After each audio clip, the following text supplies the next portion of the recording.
اللي صار هو اليوم كان من المقرر سهرة الفنان الراب علاء، وتم الاتصال به ككل السهرات التنظيمية من خلال المتعهد نتاعهم، وتم إمضاء عقد منذ مدة اللي باش يكون حاضر معنا اليوم في تطاوين ابتداء من الساعة 10.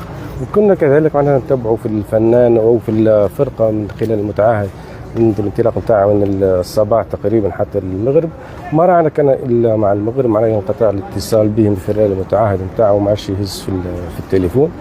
قعدنا نستنوا حتىش بعد ساعه من العرض، واعتذرنا من الجمهور، زاد نعاودوا نتعذروا منهم.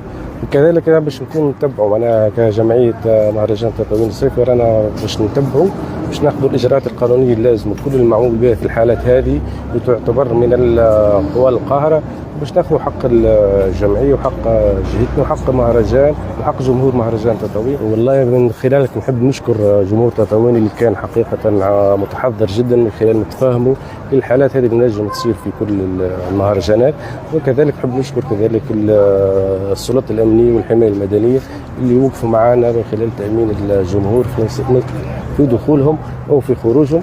وكذلك خاصة من شافوا كل شيء قدامهم، خاصة كل شيء حاضر معنا فنيا، والنسان والركح حاضر، كل شيء مازال ينقص كالفنان اللي ما رانا معناها تغيب ورانا لحد الآن لأن ما نعرفوش الأسباب شنو.